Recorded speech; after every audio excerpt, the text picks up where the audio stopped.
Try to get my voice to carry. I don't know if you can hear me, but we'll do our best. I don't title my poems, so I'm just gonna. I number them in the order they're written. It's a project that I've been working on now for 20 some odd years, and it's pretty. I mean, I want to give you a heads up. It's somewhat sacrilegious, but we've heard some of that, especially from Jake over here. I had no idea, Jake. Good stuff, too. Good stuff. And thank you very much for this reading. It's a pleasure. So, for those of you who've heard some of these poems, I'm speaking of these two especially. I'm sorry. This is the first poem is a poem in which I try to seduce a woman who was a personals ad respondee to my ad. And I had not met her, I only spoke to her on the phone. And so this is my preparation for the date. All right? Okay. Sewed 2 cat heads onto my chest for breasts, black, whiskered, one chartreuse, one amber-eyed, mouths fixed in terror grimace, decapitated them alive, naturally. Fixed a pig snout into my crotch for cock, raw, red, jagged, but eternally erect. Coconut shell pieces for kneecaps, hairy but tough and sexy. Cassava skins for butt enhancement, smooth, petable, delicious, pale. Slivered banana peel for hair, long curvy strips with a lilt like a soccer star. The cat stomachs doubled as moccasins, and the pig gut made of fine scrotum wrapped around 2 whole hazelnuts hanging. Needed a new heart and decided the ripe red plum.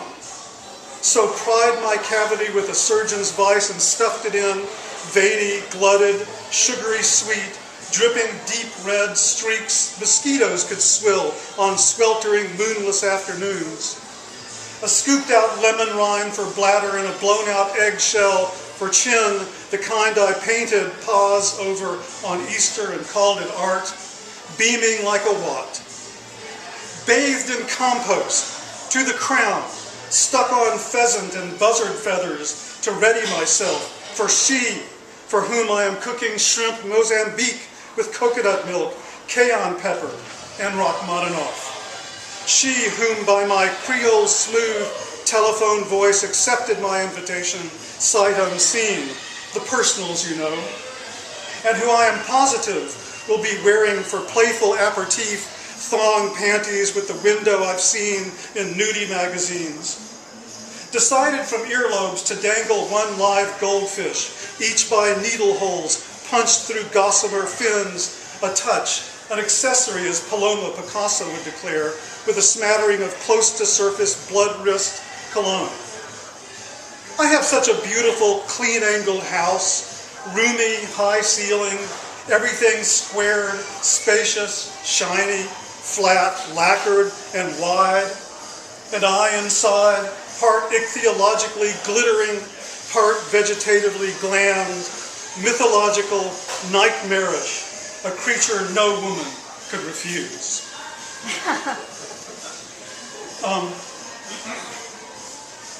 Okay, hang on. I want to go back 20 years.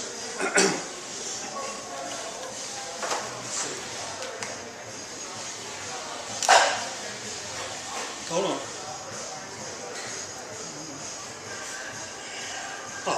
Okay, this is a religious poem. You know, as I say, I wrote this probably 20 years ago. I haven't read it since then. But you know, sometimes I think it's interesting to read a deeply religious poem.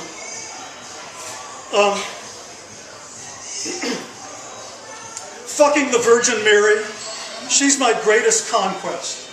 For her, I am tender and wonderfully seductive, sincere, boyish, open, and terminally listening, letting my doe eyelashes work magic, convincing her that I am harmless by playing the sensitive poet, psychoanalyzed and enlightened.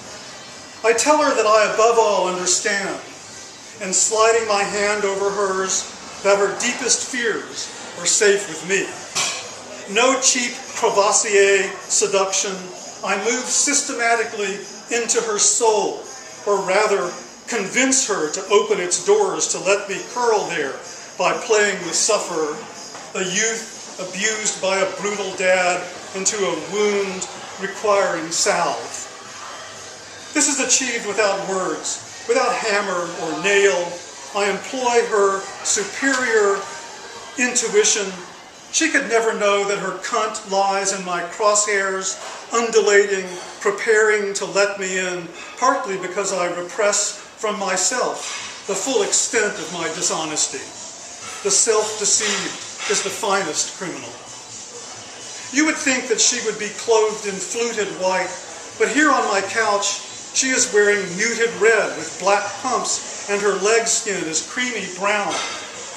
I love her. I crave to slide my penis between her breasts, such firm, heavy breasts. God convinced her eternity exists on a shaft of air, frictionless in a sea of emptiness, that the most powerful man on earth sprung from the unbesmirched womb. I have a bridge to sell, in London to sell. My gift is pleasure, ecstasy, messiness, fluid, sucking, biting, life's vicissitudes, connectedness, imperfection. I acknowledge ego. Now I slip my hand under her dress. Now I feel her hair's wiriness. Now she leans down to kiss. Now I glide one finger in. Now her tongue thickly comes. Now a shoulder strap falls down.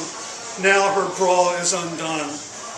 Now I tip one breast from underneath.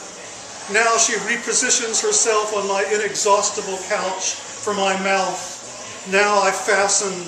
Now my pants are down, and some flood surges against thick, tall walls within hearing. Now her eyes are closed. She breaks, and gentle quivers across my load. Now, you know the indescribable, miraculous slipperiness of teenage lubricants. They net down the inner thighs and can glide even the most oblivious in. Now the blood bursts under her broken skin. Oh, Mary, Mary.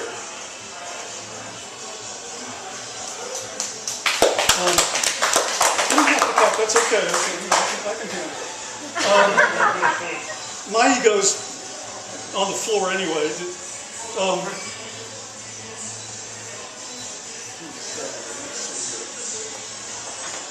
Hang on.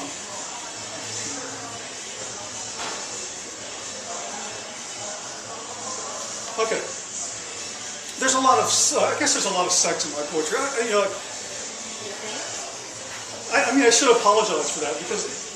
No, we're okay with that. I mean, you would think that I could write about trees, and rivers and oceans, but I can't. I don't like nature.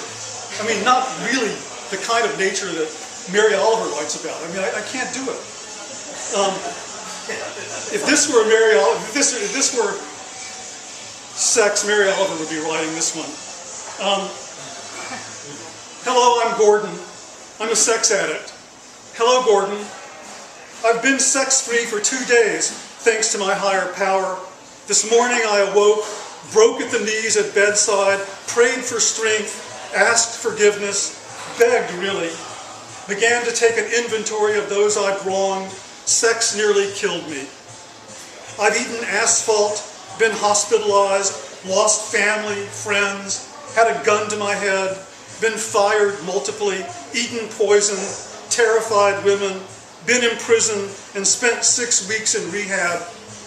This disease, for that, is what it is. This disease, this soul decay, only God can heal.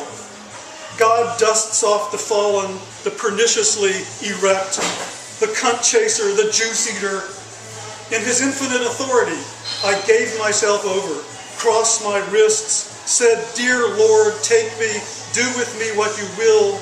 The exquisite, blood-filled, wet, tight, grotto, fuck, fuck, fuck, the most beautiful word in the English language. Fucking women, asses stuck up like jelly pots,